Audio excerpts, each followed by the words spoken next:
The cabin creaked under the weight of silence. Jonah Callahan stood tall in the doorway, silver streaks in his hair catching the firelight, revolver steady in his grip.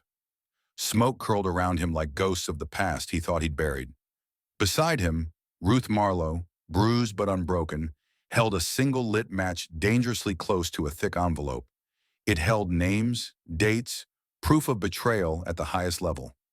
Across the room, three guns pointed at them, fingers twitching. One shot and everything could explode, literally and figuratively.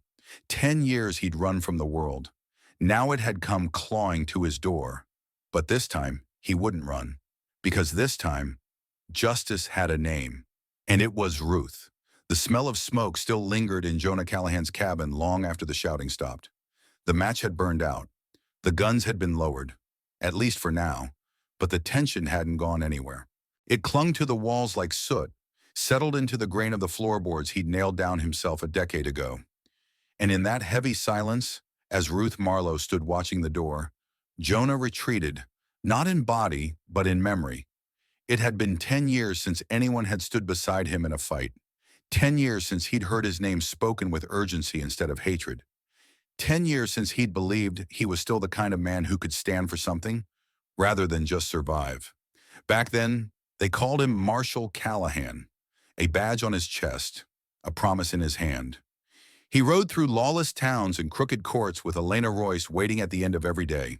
She had a laugh that could break tension and a mind that didn't back down from injustice. She made him believe the world could still be something worth defending. Until she was murdered for trying, until the very system they'd served turned its back on her and on him. That was the day he buried two things, Elena's body and the man he used to be. Jonah left his badge on her grave and rode west until the maps ended and the canyon swallowed him whole. No more courts, no more trials, no more illusions. He built the cabin with his own hands, board by board, not because he needed shelter, but because the ache in his chest demanded work. Something to keep his hands busy while his heart stayed broken. The world forgot him, and he was happy to let it. He grew used to the silence until it became comfort. He watched storms roll across the mesa like judgment and counted the years in fallen leaves and unfinished letters. Sometimes he'd whisper her name, Elena, and sit quietly in the dark, letting the silence answer back. The knock came like a gunshot. 3 steady raps, deliberate, not desperate. It froze Jonah Callahan in place. He stood beside the stove, hand resting on the iron kettle, eyes narrowing toward the door like it had grown teeth. No one came here. Not by accident, not ever. He didn't move. Another knock. Through the warped window pane, he saw her silhouette, alone against the early morning light, dust clinging to her long dress, boots caked with red clay.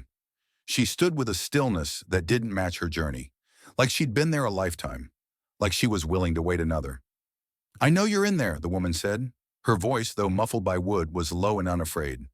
"I've walked 2 days to find you." Jonah didn't answer. "I need your help," she continued. "And I think you might need mine." That line. That damned line. He opened the door just enough to see her eyes, sharp, dark, and rimmed with exhaustion. A fading bruise stretched across her cheek. Her satchel hung heavy from her shoulder, battered from the trail. Still, she stood tall. "You're Jonah Callahan," she said. Not a question, but fact. Former federal marshal, retired by guilt. "Ari, you've got the wrong man," he muttered, starting to close the door.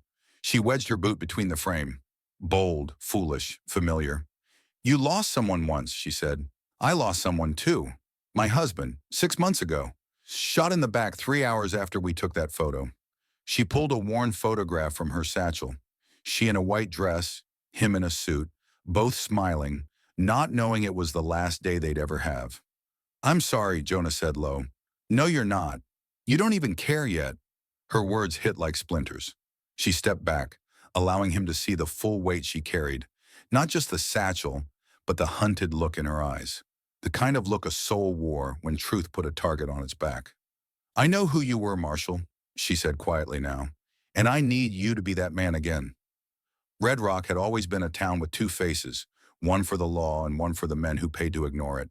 Marshal Jonah Callahan knew that from the moment he first rode in, dust on his coat and a federal badge pinned to his chest.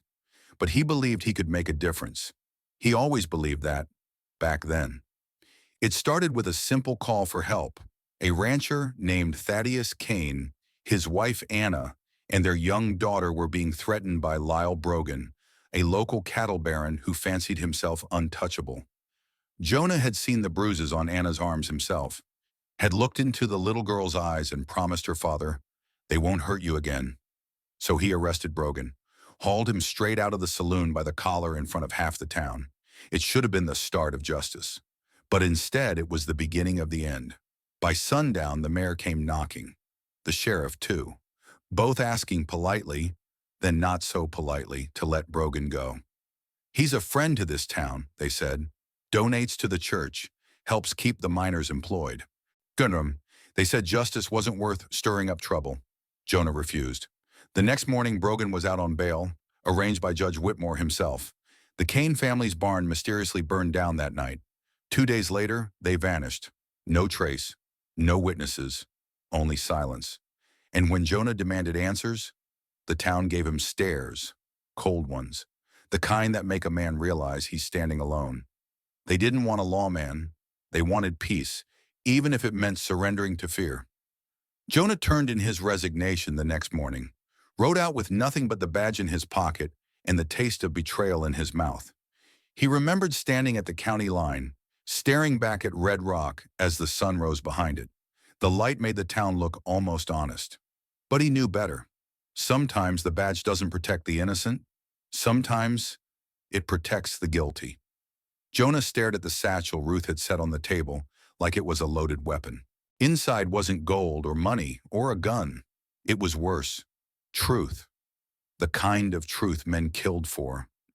"It's all in there," Ruth said quietly, her fingers resting lightly on the flap. Bank records, signed letters, even a confession. Enough to bury Judge Whitmore and every man tied to him. Jonah didn't answer. He was watching dust dance in a sunbeam, trying to pretend his world wasn't coming undone. Again. "You should have burned it," he muttered. "Would have been safer." "I didn't come here for safe," she replied. The silence between them was thick, heavy, until Ruth finally said the name that twisted the knife deeper. "Frank Delaney is leading the hunt." Jonah's eyes snapped to hers. Frank Delaney, a name that once meant a rookie with a hot temper and fast draw. Now he wore a badge, and not the kind that meant justice. Ruth nodded slowly. "They're not just coming. They know who you are, and they're not interested in taking me alive." Jonah exhaled through his nose, pacing across the cabin like a caged animal. The canyon outside had always felt like a refuge. Now it felt like a trap. "You should leave," he said at last. "There's a back trail through the root cellar. Ride hard, keep north." "I'm not running anymore," Ruth replied, standing her ground. He turned on her. "You think you're some martyr? That dying with a cause makes it worth it?" "No," she said, firm, "but I think hiding from one rots you from the inside." And there it was. Elena. In the way Ruth's chin lifted, in the way she didn't flinch, in the way she called him out not with anger, but with hope. Jonah's throat tightened. From beneath the floorboards, the boards he'd nailed down a decade ago, he pulled up a wooden slat. Dust rose like ghosts. He reached down and lifted out the past.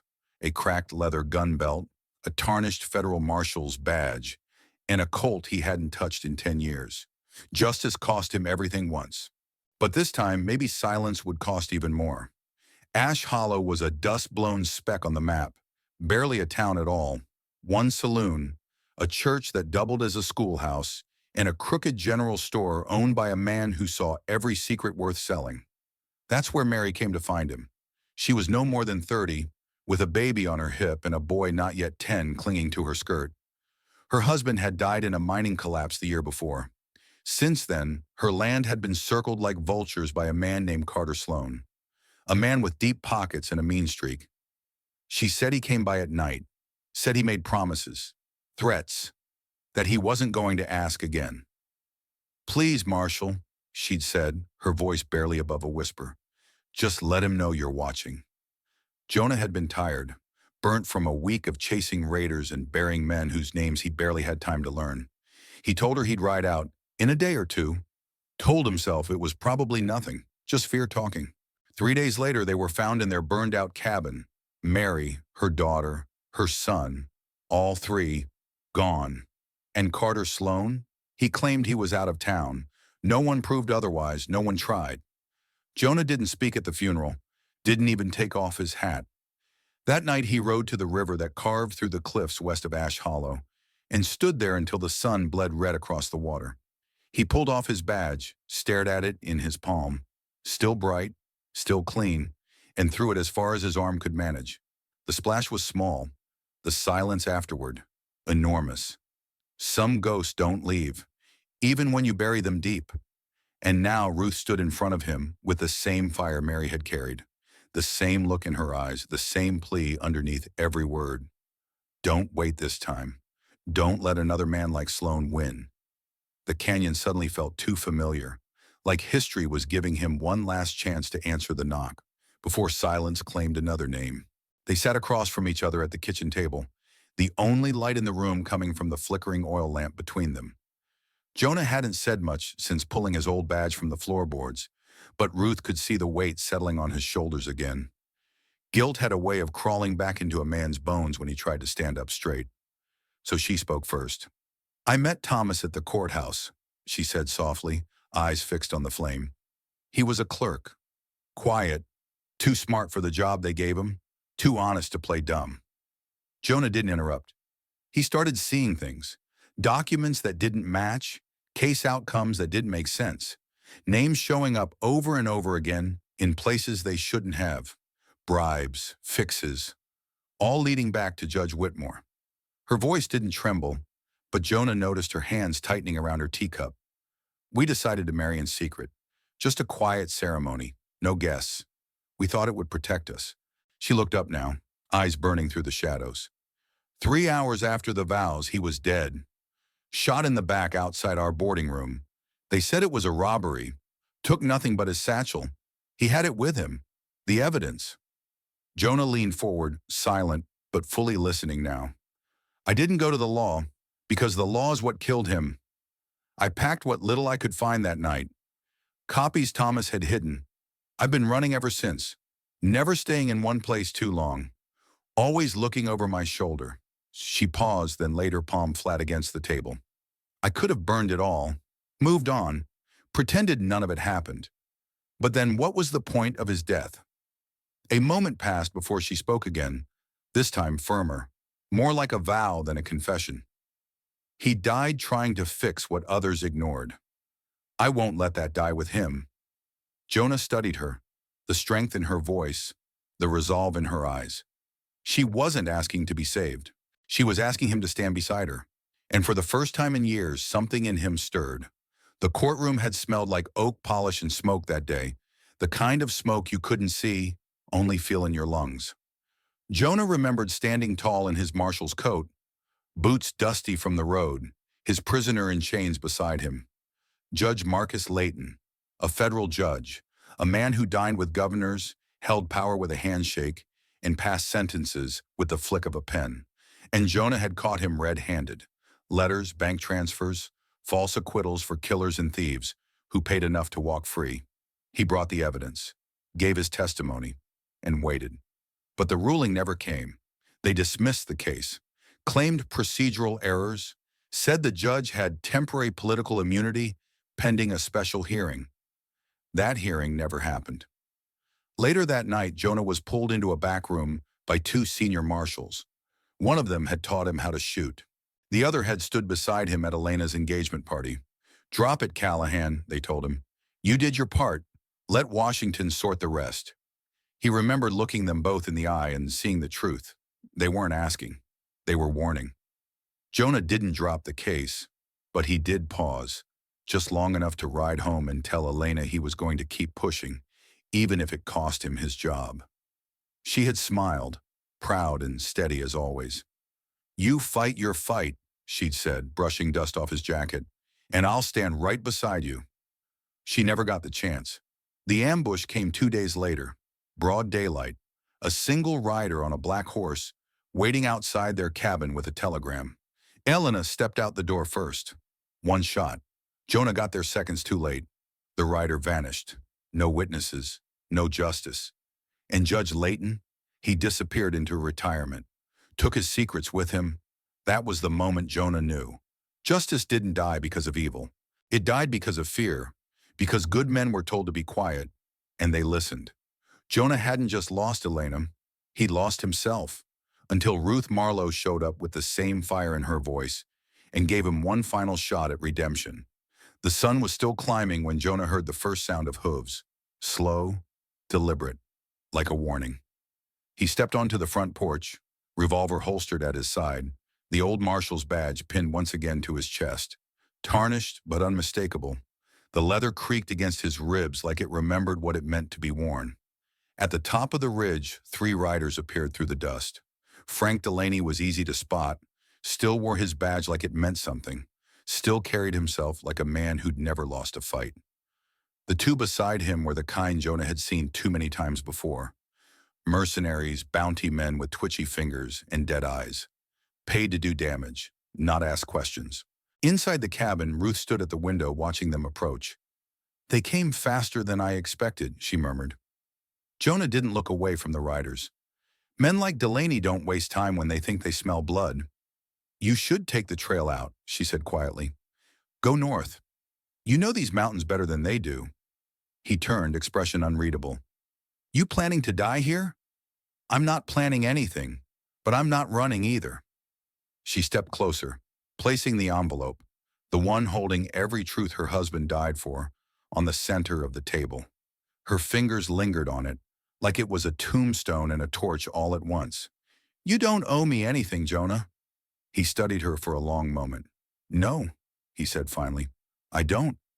But I owe it to who I was, to the man I promised I'd be." Ruth blinked, and for a heartbeat the weight between them shifted. Less burden, more understanding. 2 people carrying different scars but walking the same road now. They worked in silence after that. Jonah boarded up the back windows, stacked crates by the door. Ruth filled the lanterns and laid out extra rounds on the table.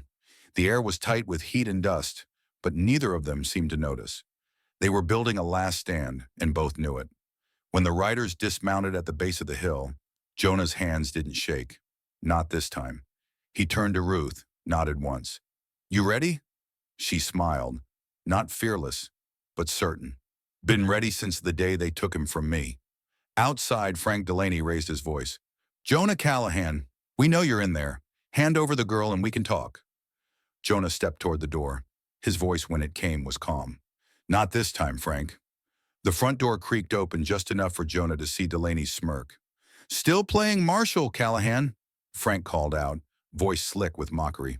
"Thought you gave that up when the world stopped caring."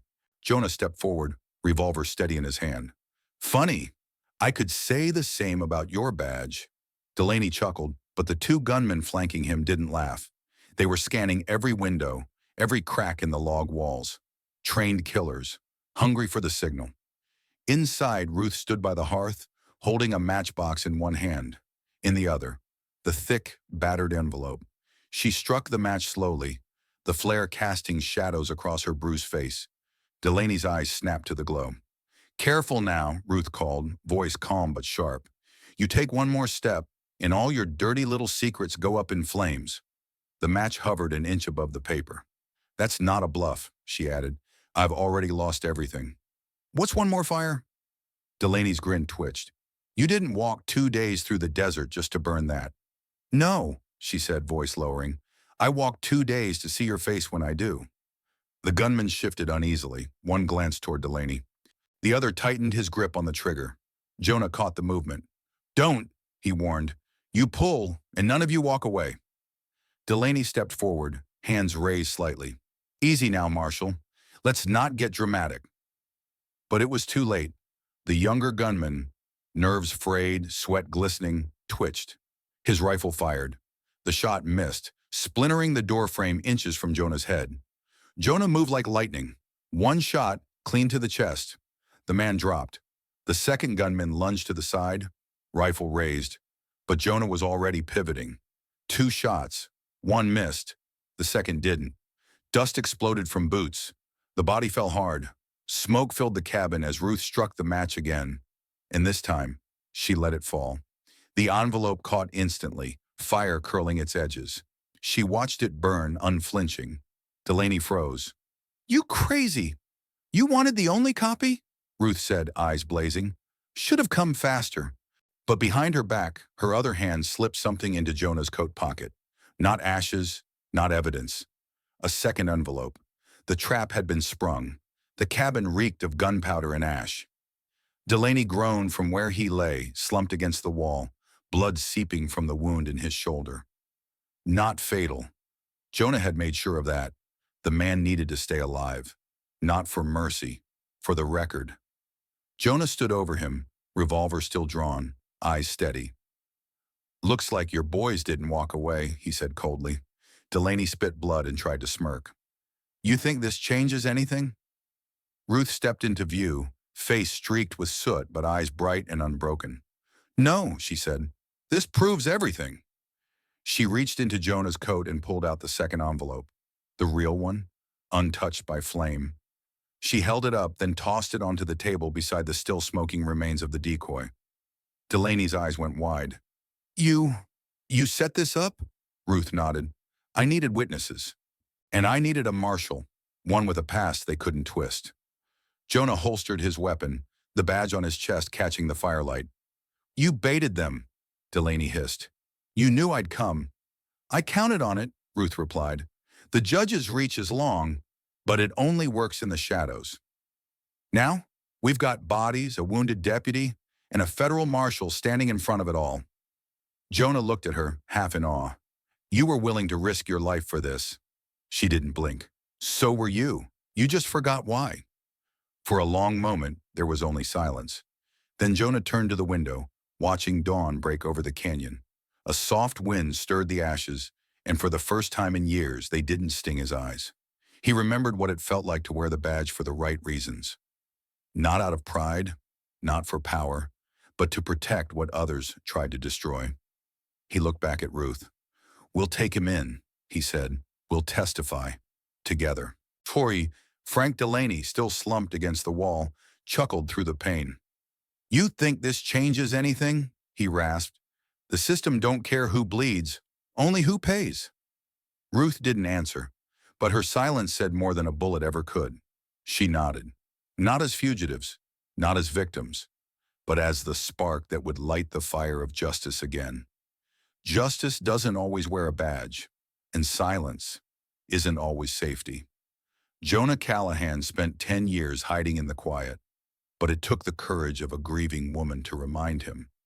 Some truths are too important to bury, and some battles, even when the odds are stacked, are still worth fighting. Maybe today we don't carry 6 shooters or ride into dusty towns at dawn, but we still face injustice. We still decide every day whether to speak up or look away, whether we protect the vulnerable or protect our comfort. This story isn't just about the Wild West. It's about us, right now. How many people today carry the weight of a loss like Jonah's? How many, like Ruth, young but unshakable, stand alone because too many good people stay silent?